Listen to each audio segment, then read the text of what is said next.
इंकिलाब आएगा, इंकिलाब आएगा। पाकिस्तान अधिकृत कश्मीर में बुनियादी मांगों को लेकर पिछले कई दिनों से जेएएसी के बैनर तले चल रहा प्रदर्शन अब आगाज से अंजाम की ओर पहुंचता दिख रहा है।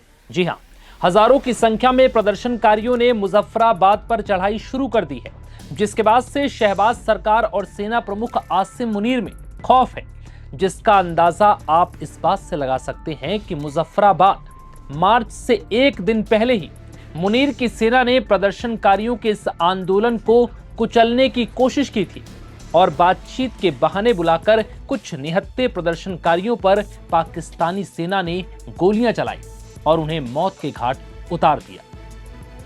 इस दौरान करीब 8 प्रदर्शनकारियों की जान चली गई, जिसके बाद से ही पूरे इलाके में तनाव चरम पर है।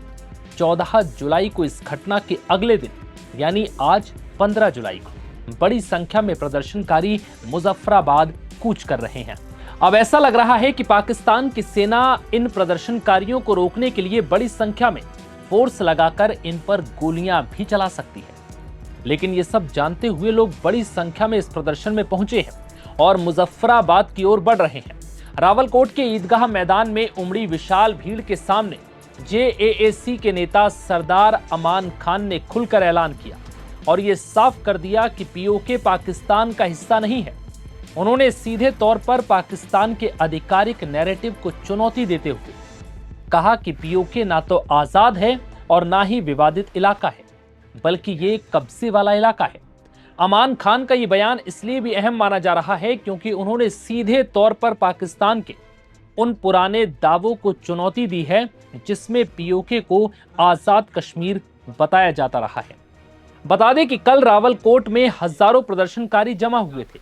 शुरुआत में तो पाकिस्तानी सेना और पुलिस बल ने इन पर आंसू गैस के गोले दागे, लेकिन धीरे धीरे जब हालात बिगड़ने लगे तो जवानों ने निहत्थे लोगों पर फायरिंग शुरू कर दी, जिसके बाद महिलाएं और बच्चे इधर उधर भागते नजर आए।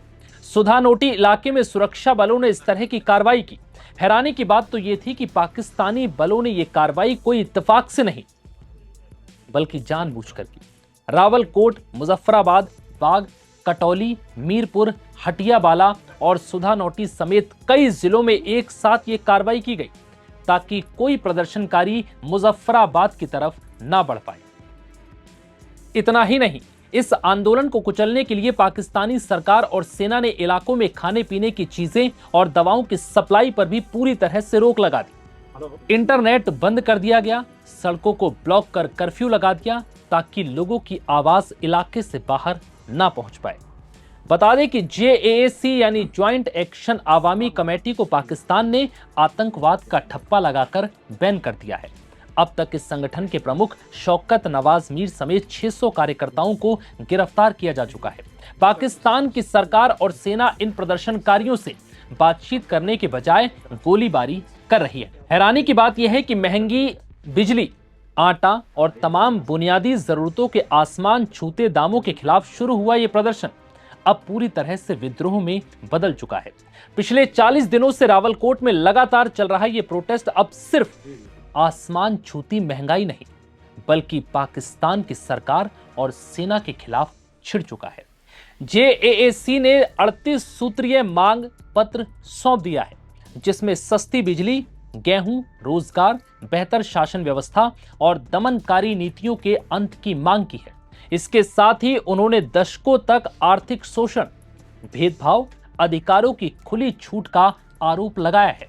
भीड़ में पाकिस्तान से आजादी और पाकिस्तानी सेना बाहर जाओ के नारे गूंजते नजर आए। इस प्रदर्शन के बाद से ही पाकिस्तान की आवाम और सेना घबराई हुई है। गोलियां, गिरफ्तारियां और 40 दिनों की सख्ती के बावजूद ये प्रदर्शनकारी पीछे हटने को तैयार नहीं है।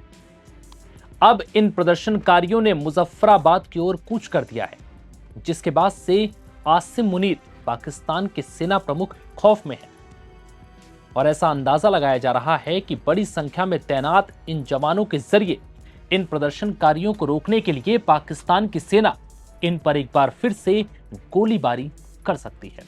फिलहाल इस वीडियो में इतना ही। इजाजत दीजिए। नमस्कार।